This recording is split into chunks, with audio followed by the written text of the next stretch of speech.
안녕하세요. 텍스토리의 세무사 박진성입니다. 이제 2023년도 얼마 남지 않았습니다. 연초에 있을 큼직한 세무 이슈라면 1월에 부가가치세 확정 신고도 있지만 2월에 연말정산도 있죠. 그래서 오늘은 연말정산의 대중교통, 신용카드, 소득공제에 대해서 알아보겠습니다. 정부는 어제 2022년 12월 21일부로 대중교통 소득공제를 40%에서 80%로 상향하는 것을 연장하겠다고 발표했습니다. 이미 올해 하반기에 80%까지 소득공제를 받고 있는데요. 이를 내년 상반기까지 연장하기로 한 것입니다. 대중교통 신용카드 소득공제는 누가 받을 수 있을까요? 대중교통 소득공제는 기본적으로 근로자가 받을 수 있는 신용카드 소득공제의 일부입니다. 이 신용카드 소득공제를 받으려면 연간 신용카드, 체크카드, 현금 영수증을 쓴 금액이 총 급여의 4분의 1 이상이어야 됩니다. 참고로 총 급여는 1년간 받은 연봉에서 식대나 자가운전 보조금 등의 비과세 항목을 제외한 금액을 말합니다. 근로자라면 알고 있는 근로소득 원천징수 영수증에서 최상단을 차지하고 있죠. 따라서 신용카드, 현금 영수증, 체크카드 금액이 총 급여의 4분의 1 이상이 되지 않는다면 신용카드 소득공제를 아예 받을 수 없습니다.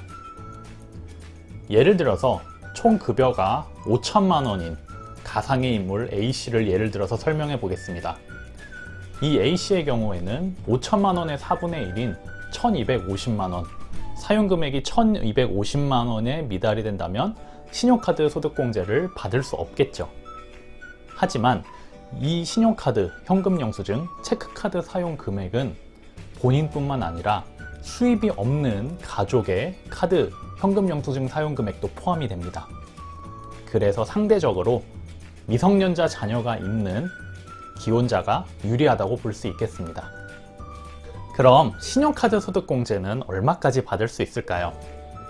만약 총 사용 금액이 1,500만 원이라고 가정하겠습니다. 신용카드 소득공제 최소 사용 금액은 1,250만 원이었죠. 그래서 1,500만 원에서 1,250만 원을 차감한 250만 원을 공제받을 수 있는 겁니다.